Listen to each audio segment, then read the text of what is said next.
बहुत बहुत नमस्कार आप सभी का। आपके साथ मैं ऋतिका पांडे और आज की खास चर्चा में आप सभी दर्शकों का पहले तो बहुत बहुत स्वागत करेंगे और बहुत बहुत धन्यवाद देंगे कि हमारी सभी चर्चाओं को, हमारे सभी गेस्ट को आपका बखूबी प्यार मिल रहा है। और हम चाहेंगे इसी तरीके से हमारे चैनल को सपोर्ट करें, सब्सक्राइब भी करते रहे हमारे यूट्यूब चैनल को। साथ ही साथ आपको बता दें आज की खास चर्चा में हमारे साथ खास मेहमान है और आज की खास चर्चा में खास मेहमान लेकर आई हैं हमारी उत्तर प्रदेश की ब्यूरो हेड अदिति चंद्रा। जी हाँ, हमारी गेस्ट के लिए कहेंगे कि संस्कारों की लौ से अपने संस्कारों की लौ से आपने नारी का स्वाभिमान जगाया है। दशक भर की सेवा से मेरठ का हर आंगन महकाया है। आज हमारे मंच पर एक ऐसी ही शख्सियत मौजूद है जिन्होंने कला को संस्कार बनाया और सेवा को संकल्प अपना बनाया है, जो संस्कार भारती मेरठ महानगर की महामंत्री भी हैं और उनके साथ महामंत्री होने के नाते साथ साथ राज्य ललित कला अकादमी लखनऊ की सदस्य भी हैं। लेकिन इनकी असली पहचान पदों से नहीं है, बल्कि पिछले 10 वर्षों से उस अटूट संघर्ष का नतीजा है जिसने हजारों महिलाओं के जीवन में आत्मविश्वास और रंग भर दिया है। जी हाँ, बालिकाओं की शिक्षा के लिए, महिलाओं का स्वावलंबन हो, इन्होंने सिर्फ बातें नहीं की है, धरातल पर बदलाव किया है, काम किया है। तो बहुत बहुत इनका स्वागत करते हैं महिला सशक्तिकरण की जीवंत मिसाल जी हाँ डॉक्टर दिशा दिनेश जी का बहुत बहुत स्वागत करेंगे आज हम। मैम आपको बहुत बहुत नमस्कार और आपको बहुत बहुत स्वागत करते हैं आज। नमस्कार मैम, सबसे पहले जानना चाहेंगे कैसी हैं आप मैम? सब कुशल मंगल जी? कैसी हैं आप मैम? हम आपसे जानना चाहेंगे सब कैसा है मैम, कुशल मंगल, सब कामकाज आपका? बहुत अच्छी हूँ जी। और जैसे कि ओपनिंग हमारी हुई, आपकी चेहरे की स्माइल देखकर ही मेरे चेहरे पे स्माइल आ गई। बहुत ही खूबसूरत ऑरा है आपका, हम कहेंगे सबसे पहले तो। आज की चर्चा काफी खूबसूरत होने वाली है मुझे लगता है। और शुरुआत करते हैं, आपकी जो प्रोफाइल ही पढ़ रही थी, लोग एक क्षेत्र में काम कर रहे होते हैं पर विविधताएं हैं आपके लिए, मैं कहूंगी। तो शुरुआत और प्रेरणा की मैं आपसे बात करूं तो डॉक्टर दिशा जी आपसे जानना चाहूंगी, कला जगत से समाज सेवा की ओर आपका मुड़ाव कैसे हुआ? कौन सा पल था आपके जीवन में? हर व्यक्ति के जीवन में पल आता है जब वो तय करता है कि अब आपको कुछ और करना है, जैसे कि आपने महिलाओं के लिए, बालिकाओं के लिए जमीनी स्तर पर उतर कर काम करना है। ये देखिए, सबसे पहले जो हमारी पाठशाला है वो हमारे परिवार से शुरू होती है। परिवार में एक ऐसा माहौल मिलना कि बेटियों को बेटों से ऊपर रखना, ये मेरे परिवार से मुझे मिला और यही वजह है कि मैं आज आप सबके लोगों के बीच में हूँ, क्योंकि बिना परिवार के सपोर्ट के, बिना सहयोग के ये सब चीजें संभव नहीं है। पर उन संस्कारों को, समाज के दायित्वों को निर्वहन करते हुए आप सब के बीच में उपस्थित हूँ, ये मेरा सौभाग्य है। क्योंकि बिना मेरे परिवार के, और क्या कहते हैं कि महिलाओं का एक परिवार कभी नहीं हुआ करता। पहला अपने जहां हम जन्म लेते हैं, दूसरा जब हमारा विवाह होता है, तीसरा जो हमारा सबसे बड़ा दायित्व है। जी दिशा जी, आप मुझे सुन पा रही हैं? दिशा जी, क्या आप मुझे सुन पा रही हैं? आज हमारे साथ जी दिशा जी जारी रखिए। जी, तो उन सब दायित्वों का निर्वहन करते हुए जो भी मैं काम कर पाई हूँ इन पिछले 10 वर्षों में लगातार, वह सब मेरे परिवार के सपोर्ट के बिना संभव नहीं था। जी जी। और ये छोटी सी जो प्रयास है आप सभी के बीच में आना, ये मेरे फादर से मुझे सबसे पहले मिला, क्योंकि मेरे फादर ने उस परिवार में मुझे बेटी होने के बाद बेटे से ज्यादा बढ़कर मान देना, सम्मान देना और हर चीज में आगे रखना। जी जी। तो मैं भी चाहती थी कि हर बेटी को वो सम्मान मिले, हर बहू को, हर आगे आने वाली पीढ़ी को वो सम्मान मिले। जी जी जी, जिससे हम हकदार हैं।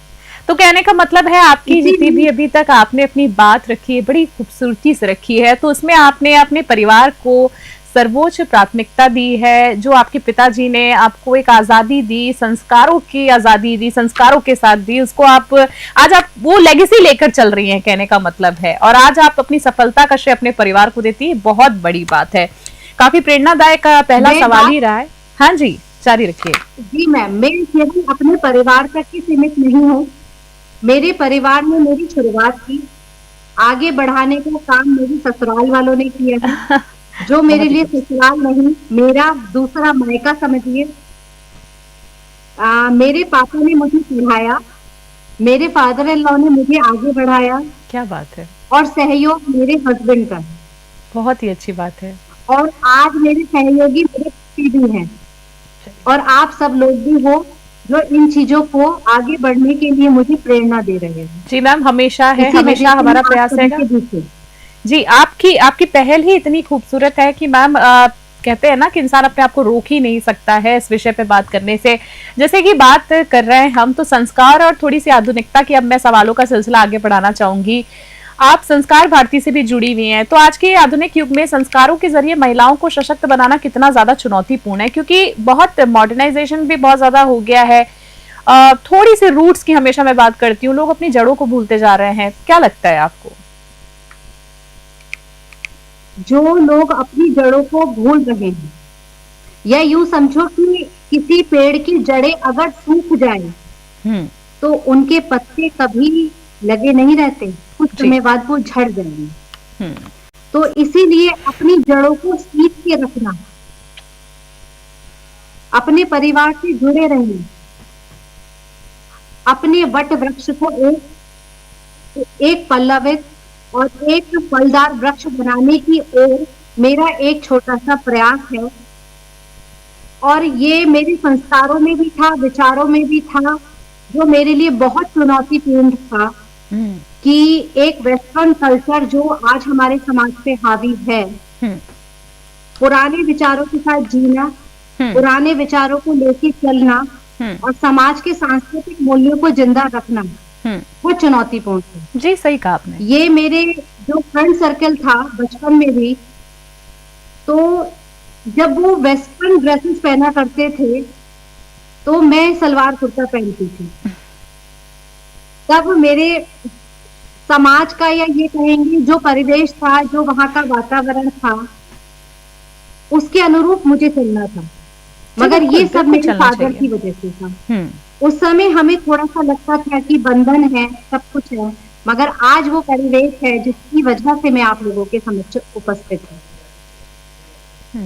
जी जी।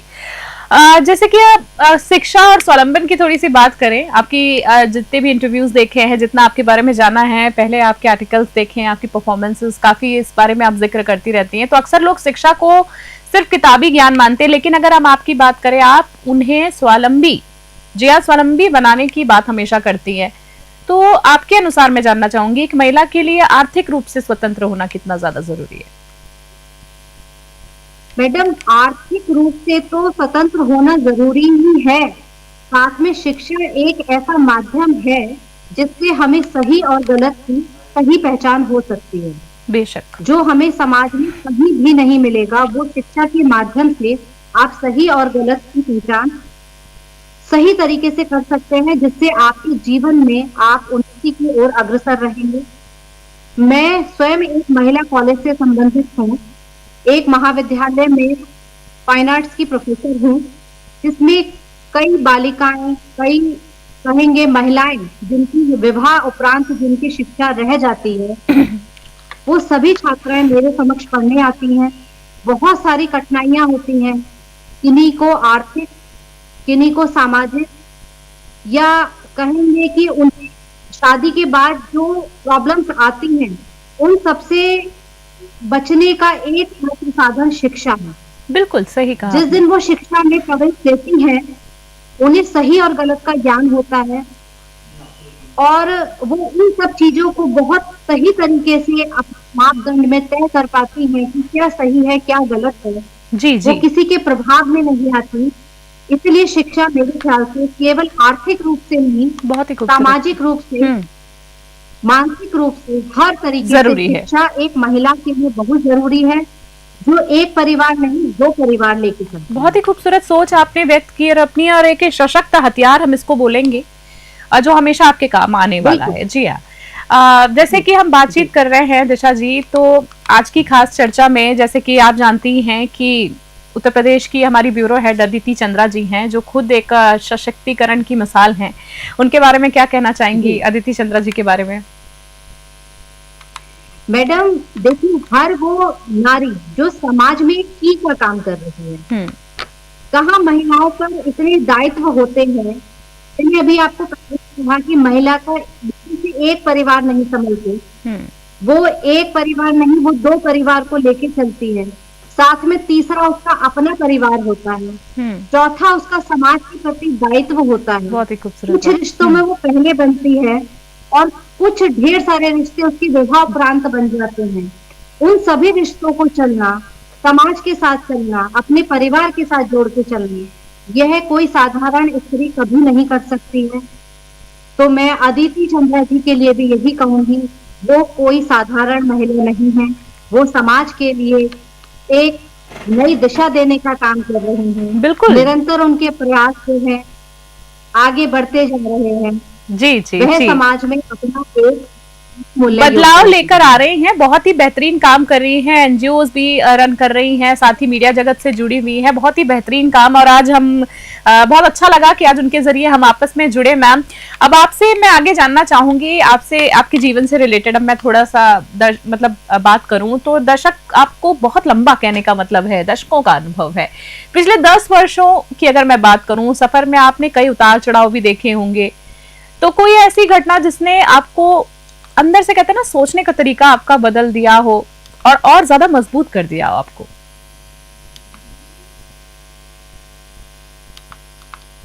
मैं पिछली चीजों में जाना, कहेंगे कि हमें रोकने का काम करता है। बहुत ही ये बात दिल हमें छूने आगे वाली पर आपने कर ध्यान दी। देना चाहिए। बहुत ही खूबसूरत। आपने जब आपने स्माइल की तो मुझे लगा, एक्सपेक्टेड नहीं था आप ये बोलने वाली, पर बहुत ही खूबसूरत बात आपने जो बात कही, बहुत दम है इस बात में कि पिछली चीजों में जाना ही नहीं चाहिए। फिर भी मैम कई बार होते हैं कि हमें कुछ एक्सपीरियंसेस मजबूत कर देते हैं। चलिए हम इसको पॉजिटिव, सवाल ही मेरा पॉजिटिव था, इसी नजरिए में मैं इसका जवाब चाहूंगी। मैं मैडम एक बहुत सिंपल परिवार से जुड़ी हूँ। मेरा जहाँ मैं थी वहां पर कोई भी महाविद्यालय नहीं था। जी। आजकल ये क्षेत्र चर्चा में है, केवल कहेंगे भारत में नहीं, अंतर्राष्ट्रीय स्तर पर अपनी पहचान बना रहा है। उत्तर प्रदेश का एक जिला है संभल। मैं प्रॉपर संभल से बिलोंग करती हूँ। वहां पर मेरी शिक्षा हुई है और मेरा कला में रुचि होने की वजह से वहां पर कोई भी ऐसा विद्यालय नहीं था जिसमें मैं अपनी कला की जो शिक्षा थी उसे आगे पूरा कर सके। परिवार से एक चैलेंज था कि आगे की पढ़ाई कैसे की जाएगी। मेरे फादर ने उन सब चीजों को एक समाज के दायरे से अलग निकाल कर मुझे हॉस्टल में पढ़ने भेजा। तो हमारे परिवार से वहां जाना और फिर अखबार में फोटो आना, सच बात है। अपने आप में बहुत चैलेंजिंग था। हम्म। तो जैसे होता है ना कि घर के आसपास कुछ दुकानें हुआ करती थी तब, जहाँ पर राशन का सामान और सुबह दूध लेने के आसपास के लोग जाया करते थे। जी जी मैम जी। तो सुबह सुबह किसी ने अखबार में सुना कि दिशा दिनेश का नाम आया है और फोटो आया है। बस इतना सुना और घर भागी चली आई। तो मेरी दादी बाहर बैठी थी, उनसे बोलती है, अरे सुनो, पहले मना करा था मत भेजो, अखबार में तक नाम आ गया। तो उन्होंने कहा कि जब इतना नाम सुना था तो आगे भी सुन लेती। तो उन्होंने कहा कि इतना सुनने का मौका नहीं था, मैं तो सुन के भागी चली आई। अरे वाह। तो मेरी दादी ने बोला, अब इतना ही क्यों सुनना था, पूरा सुन ले। पूरा सुन ले। कि उसने कॉलेज स्टॉप कर रहे। बहुत ही आप बात कर रही थी, पर मुझे आप ऐसा लग रहा है कि उस दौर में ले गए। ऐसा लग रहा है कि मेरे सामने कन्वर्सेशन चल रही, जिस अंदाज में आप बता रही हैं चीजों को। होता है मैम, जब अपना नाम आता है, पेपर आर्टिकल में आता है, दूर दराज से अपने घर में खबरें आती है कि फलाना की लड़की, लड़के का फोटो में नाम छपा, ये बहुत बड़ी उपलब्धि होती है। फिर कहीं ना कहीं एक परिवार में भी प्रोत्साहन पैदा होता है, कहीं ना कहीं आपकी कहानी भी इसी तरीके के हम माने तो रही है। मैडम, परिवार तो हमेशा सपोर्ट करता है। जो हमारे आसपास के लोग हैं उनका प्रभाव उनके घर इतना होता है कि परिवार किसी भी या कहेंगे डिसीजन को लेने में 10 बार सोचते हैं कि कोई क्या कहेगा। जी जी, समझ रहे हैं कहने आपकी को बात अब ये को। विचारधारा चेंज हो गई है कि कोई क्या कहेगा वाला ऑप्शन ही खत्म हो गया। मगर कोई क्या कहेगा तब इतना हावी था कि सही हमें क्या बात है। चाहिए वो कभी नहीं पूछा जाता था। जी जी सबसे पहले होता था कोई क्या कहेगा। जी जी, उस समझ रहे हैं कोई आपकी क्या बात को। कहेगा चैलेंज मुझे आज यहाँ खड़ा कर दिया है। जी जी जी। जैसे आगे आगे मैं आपसे जानना चाहूंगी, जैसे अब थोड़ी मैं भविष्य की आखिरी सवालों में, दो सवालों में जस्ट आपसे जानना चाह रही थी कि जैसे भविष्य और लक्ष्यों की अब मैं थोड़ी सी बात करूं। प्लानिंग्स होती है, हर व्यक्ति की प्लानिंग होती है कि अब हमें ये करना है, हमने फलाना चीज कर ली।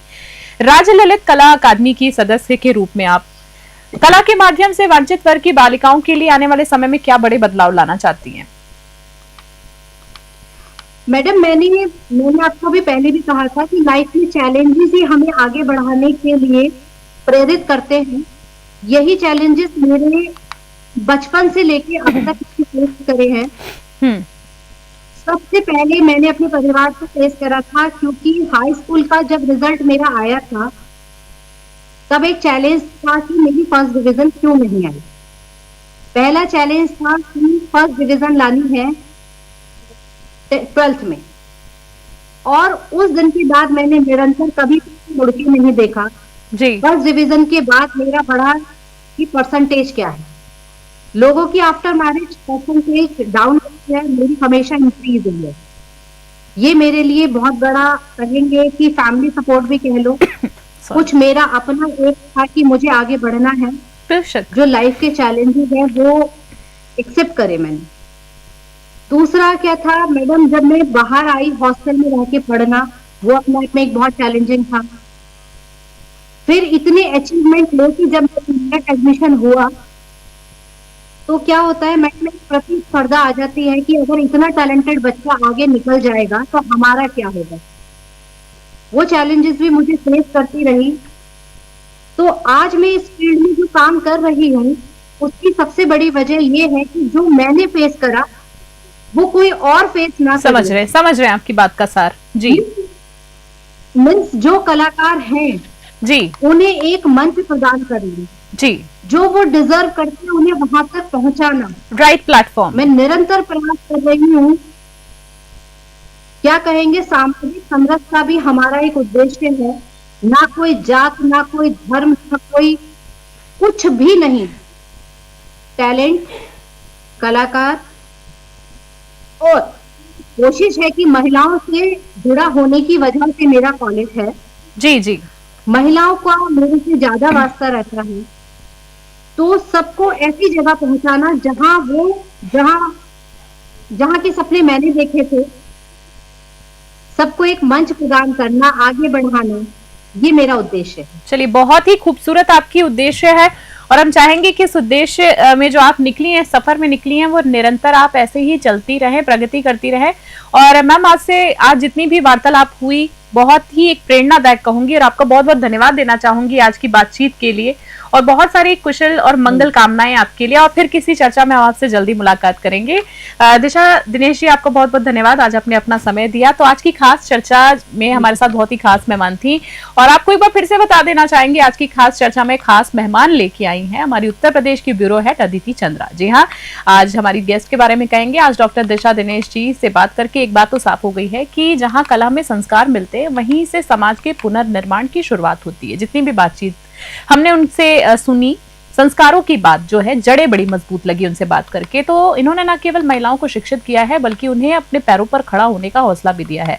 समाज को इनके जैसे कर्मठ नेतृत्व की बहुत ज्यादा जरूरत है, और इनसे जुड़ने के लिए आप इनको फॉलो भी कर सकते हैं। इस प्रेरणादायक आज की चर्चा के लिए आप सभी दर्शकों का, हमारी खास मेहमान का और अदिति चंद्रा जी का बहुत बहुत धन्यवाद देना चाहेंगे। इसी तरह की तमाम अपडेट्स के लिए देखते रहे, बने रहे न्यूज़ 21। फिलहाल के लिए नमस्कार, जय हिंद, जय भारत।